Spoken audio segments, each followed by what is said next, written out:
In this video, we're going to take a look at exam revision for substitution. What we're going to do here is work through some exam style questions for substitution.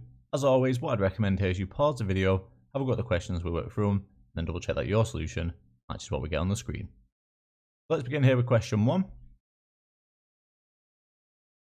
So for question 1 here, what we've been given is a is equal to 3x plus 10. So a is equal to 3x plus 10.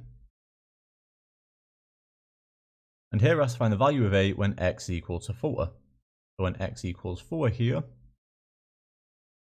what we're simply going to do here now is substitute x equals 4 into this equation here. So a is equal to 3x. Remember, this letter and this number together like this is multiplication. This is going to be 3 times x. So 3 times x when x equals 4. We do 3 times 4 plus the 10 here. But in that case, then what I'm going to get here for a is 3 times 4, which is 12, plus the 10 here, and 12 plus 10 would give me 22 there.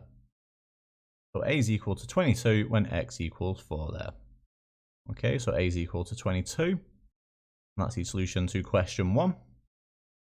Let's take a look now at question 2 here. So y is equal to 10 minus 2x.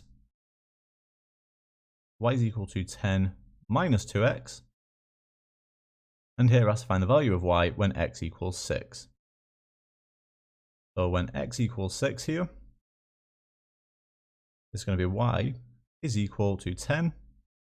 Again, this letter and this number together like this is multiplication. It's going to be 10 minus 2 times 6 here, because x equals 6.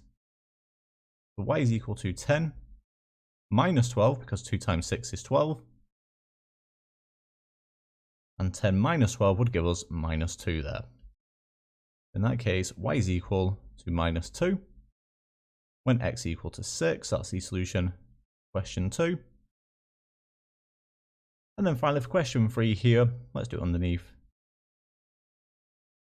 We're given that a is equal to 4 and b is equal to minus 1. And we're asked to find the value of ab plus a squared. So ab plus a squared. So a is equal to 4. So when a is equal to 4, and b is equal to minus 1. So in this case here, ab, so this is a product, so we're multiplying these together. So a times b, so when a is 4 and b is minus 1, that's going to be 4 times minus 1. Then plus a squared here, that's going to be 4 squared.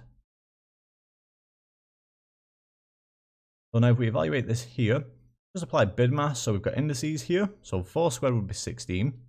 This would be 16 here. So 4 times minus 1 plus the 16. Then we've got multiplication here. So 4 times minus 1, that would give us minus 4. What I've got here is minus 4 plus 16. In other words, that's the same as 16 minus 4, and that would give me positive 12 there. Okay, so the solution there to question 3 is 12. That gives us the solution to question 1, question 2, and question 3. If we take a look here at the last 3 questions to finish with, let's begin with question 4. So for question 4, we're given that x equals 2 and y equals 5.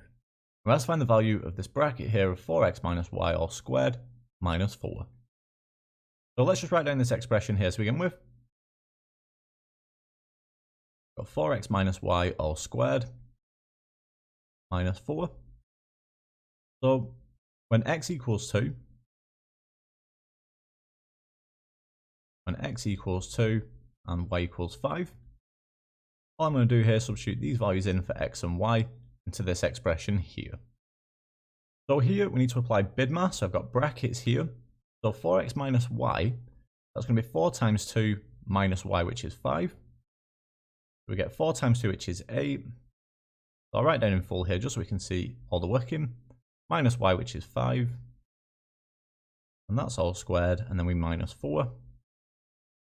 So 4 times 2, like we said, is 8. Minus the 5 would give us 3. What I get here is 3 squared minus 4. Evaluate the indices here. So 3 squared, that is 3 times 3, giving us 9. We get 9 minus 4, and that would give us 5 there. Okay, so the solution to question 4, 5. If we take a look now at question 5 here, we've got v equals u plus at. So v is equal to u plus at. And we're asked to find the value of v when u is equal to 4, a is equal to 2, and t is equal to 10. So u is equal to 4, a is equal to 2, and t is equal to 10. So like we said here, all I'm going to do is just substitute these values of u, a, and t into my equation here. So in that case then, v is equal to u, which is 4, plus at. So we're multiplying these together now, so that's going to be 2 times 10. So we evaluate this here then, v is equal to 4 plus 2 times 10, so 2 times 10 is 20. I've got 4 plus 20, so 4 plus 20 there, which would give us 24. Okay, and there we have it, so that's the solution to question 5, so v is equal to 24. And then finally we take a look at question 6 here. We're in that room a little bit, but we should have just about enough space here to finish this. So y is equal to mx plus c. So we're given that m is equal to a half here. M is equal to a half. X is equal to 8. And c is equal to minus 2. So we're asked to find the value of y here. So all I need to do now is substitute the values for m, x, and c into this equation here. So in that case then, we'll do it over here. Y is equal to mx, so we're doing m times x here. So m is a half. I've got a half here, times by x, which is 8. Like so. Then we add c on here. So if we add minus 2, that's just the same as subtracting 2. We subtract 2 here. So in this case now, we simplify this here. A half times 8, that would give us 4. So what's half of 8? Well, that's 4. We get 4 minus 2 there. And 4 minus 2 would give us 2 there. Okay. And there we have it. So the value of y here is equal to 2. There we have it. So that's the solution to question 4, solution to question 5, and the solution to question 6. And that actually brings the end of this video on exam revision for substitution. So in the next video, we're going to take a look at an introduction to solving equations.